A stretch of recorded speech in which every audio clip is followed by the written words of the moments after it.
Hi earthy people, welcome back to my channel. I'm Gerard, Witch of Earth's Curious Goods. Today's video is all about making a banishing powder. I'm out of it and I have to make more, so I figured, hey, why wouldn't I show you guys how to do it as well? So if you feel like coming along with me, let's begin. Okay, so to begin, we're going to need a mortar and pestle. And short term, this is just stuff to grind up materials. Mostly herbs are used to grind up in this thing. But you can use like a coffee grinder if you have like one of the electrical like herbal grinders. Those would work too. I just prefer to do it this way because it just feels a lot more personal to me and I'm adding more energy to it, in my opinion.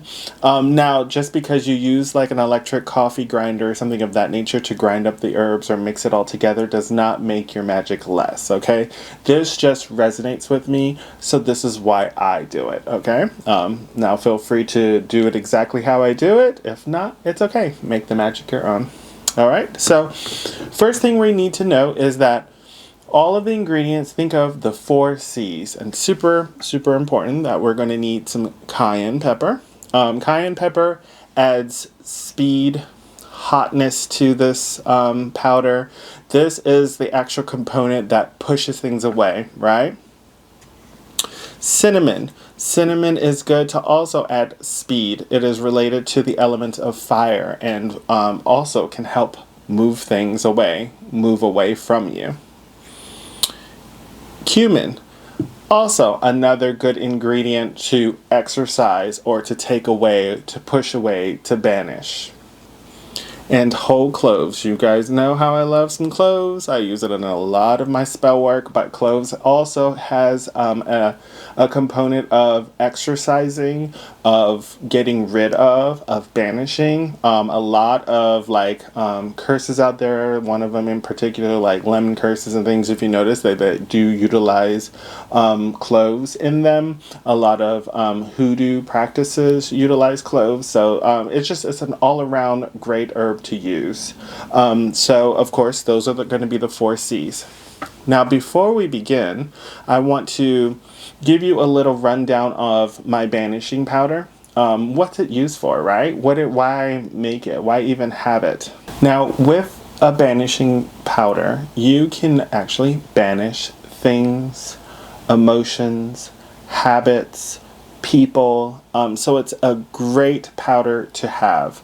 In a lot of my baneful workings, if I ever have to do them, banishing comes in handy.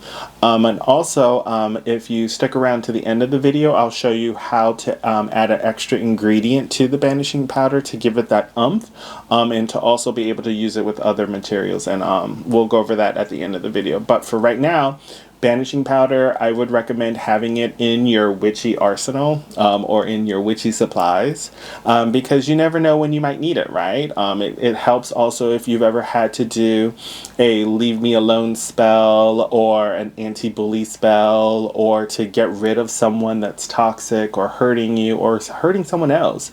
Banishing powder gives it that extra oomph, adds more magic to your spell, right? The more components to the spell, the more advanced, as I would call it, or more intense the spell can be as you add more components. And this is just a component that I would recommend, okay? So it's super simple. Also, I'm so sorry, I have a plastic container. This is what I'm going to keep my like banishing powder in. I would recommend using a plastic container just because it helps hinder energy, and because it's banishing, it also will help contain that energy of that banishing powder. So that way, you know, A, it's not spilling all over the place. Probably don't want to do that, right? It is meant to banish. But also, it just helps contain that energy. So use a plastic container. Recycled containers work, you know, Tupperwares, things of that nature. So put it to use. A permanent marker I have, and that's just so that I can label it so I know what's in here and when I need it, right? So now what we're going to do is we're just going to take all the ingredients and we're going to put it into the mortar and pestle.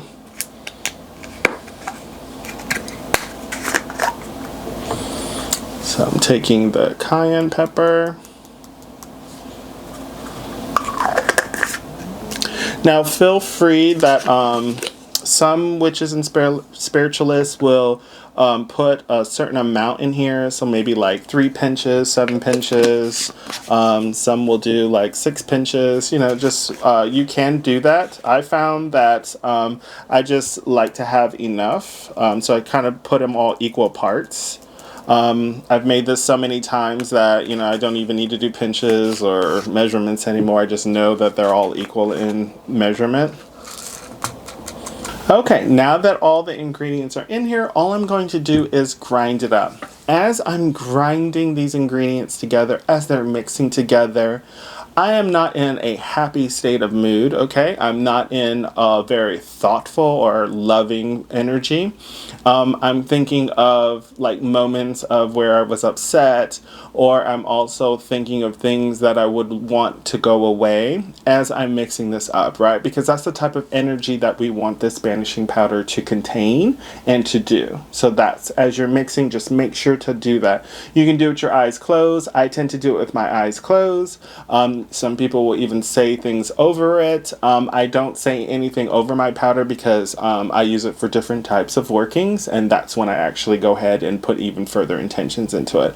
But just to create the powder itself, which is what you guys are going to be doing, you don't need to put your intentions into it, but the energy that you're doing as you're mixing it will help make this banishing powder stronger. I'll bring you guys back after I'm done mixing. Okay, I've got it all mixed up now. Actually, let me show you guys this so you guys can get a close-up. Hopefully it'll focus. There you go. So it should look like that, right? A powder. So the clove is all combined.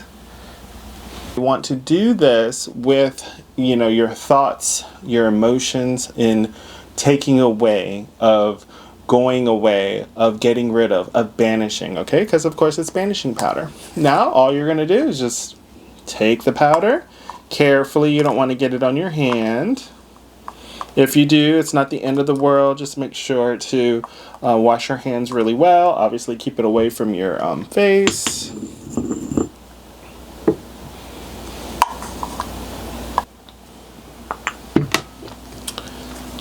Ta-da! Okay, and I'm just going to seal this up, and I'm just going to label it, right? Because I want to know what's inside of it.